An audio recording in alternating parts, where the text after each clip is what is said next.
Salam, selamat pagi, saudara-saudari yang dikasihi Tuhan Yesus. Sebelum kita memulai aktivitas kita pada hari ini, marilah kita terlebih dahulu untuk merenungkan firman Tuhan. Kita berdoa. Kasih karunia dan damai sejahtera yang dari Allah Bapa, itulah yang memelihara hatimu di dalam Kristus Yesus Tuhan kita. Amin. Saudara-saudari yang dikasihi Tuhan Yesus, renungan di pagi ini terambil dari kitab Roma pasal 2 ayat 29. Demikianlah bunyinya. Tetapi orang Yahudi sejati ialah dia yang tidak nampak keyahudiannya, dan sunat ialah sunat di dalam hati, secara rohani bukan secara hurufiah. Maka pujian baginya datang bukan dari manusia, melainkan dari Allah. Demikian firman Tuhan. Saudara-saudari yang dikasihi Tuhan Yesus, kitab Roma kita dapat mengetahui bahwa ini penuh dengan ajaran-ajaran tentang iman, tentang keselamatan, dan tentang hidup di dalam roh.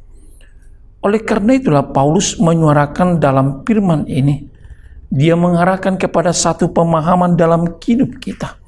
Bagaimana pentingnya dalam kehidupan orang percaya, secara khusus orang Yahudi pada saat itu, bukan hanya menjalani sunat fisik atau sunat yang terlihat oleh mata, tetapi juga sunat dalam hati, yaitu sunat yang tersembunyi di dalam.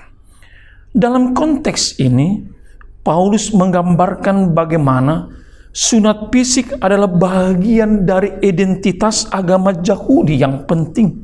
Tetapi Paulus menyoroti bahwa yang lebih penting adalah sunat dalam hati.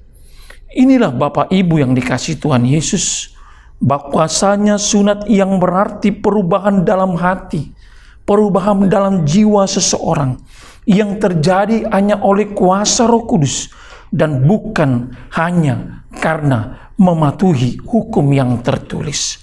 Intinya adalah bahwa menjadi sejati sebagai anak Allah bukan hanya tentang secara fisik atau tanda-tanda fisik dalam kehidupan manusia, tetapi melainkan yang lebih dalam, yaitu kondisi hati diperbaharui senantiasa oleh iman di dalam Kristus.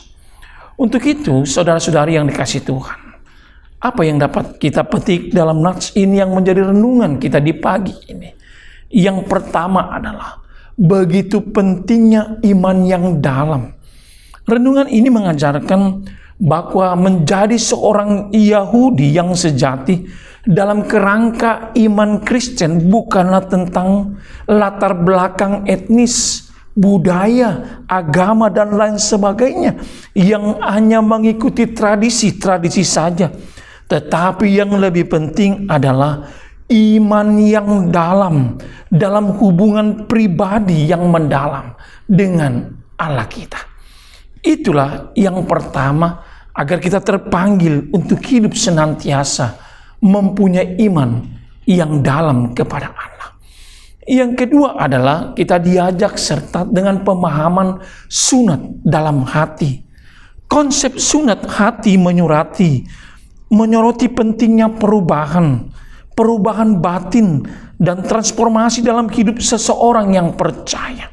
Ini bukan hanya tentang penampilan luarnya, ini bukan penampilan hanya fisiknya saja, tetapi yang ingin diangkat dalam masalah sunat hati adalah perubahan dalam hati manusia yang mempunyai niat budi luhur yang baik kepada Tuhan untuk selalu hidup di dalam kebenaran Allah.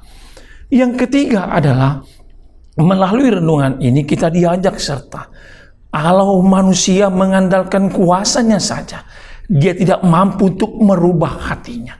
Dia tidak mampu untuk mentransformasi jiwanya dalam perilakunya, dalam kehidupan setiap hari. Tetapi ada yang satu yang mempunyai kekuatan yang sungguh kuat, adalah karya Roh Allah. Oleh karena itulah dalam kisah ini, kuasa karya Allah melalui sunat hati dapat membuat perubahan batin dalam setiap jiwa orang percaya, maka dia mendapatkan kekuatannya yang mampu untuk bekerja dan hidup senantiasa seturut dengan kehendak Allah. Dan yang terakhir adalah kita diajak serta dalam nats ini, bagaimana renungan ini memberikan dorongan yang kuat dalam kehidupan kita bagi setiap jemaatnya. Dalam kehidupan renungan ini, bagaimana kedalaman iman kita akan pengenalan kita kepada Allah di dalam Yesus Kristus, yaitu tentang perubahan dalam batin, bagaimana hidup dalam ketaatan yang sejati kepada Allah. Ini juga dapat mengingatkan kita bahwa setiap orang tanpa memandang latar belakang atau keturunan dapat memiliki hubungan yang erat dengan Allah hanya melalui iman dan kasih di dalam Kristus. Amin. Terima kasih Bapa yang baik atas renungan akan firman Tuhan di pagi ini. Engkau telah mengajarkan dan mengingatkan kami agar kami selalu hidup di dalam iman yang dalam akan Allah melalui Kristus, dalam perhimpunan persekutuan kami pribadi dengan Tuhan. Dan juga Engkau telah mengajarkan kami yang di dalam pembaharuan iman kami melalui sunat hati, yaitu melalui perubahan akan hati dan niat yang baik dalam setiap perjalanan hidup kami, agar kami beroleh akan kebaikan yang daripada Tuhan melalui keselamatan oleh iman kami. Bapa yang terkasih, aktivitas pekerjaan bagi seluruh umat-Mu dimanapun kami berada, kami hanya berserah ke dalam tangan pengasihan-Mu. Tuhan Yesus Sang Juru Selamat, Engkaulah senantiasa yang penuh dengan kesetiaan untuk menjaga dan melindungi kami. Engkaulah gembala yang baik untuk mengantarkan kami menggapai dan meraih akan berkat-berkat Tuhan. Hanya di dalam kasih Kristus kami berdoa dan mengucap syukur. Anugerah Tuhan kita Yesus Kristus, kasih setia Allah Bapa, dan persekutuan Roh Kudus, itulah kiranya yang menyertai dan memberkati kamu sekalian. Amin.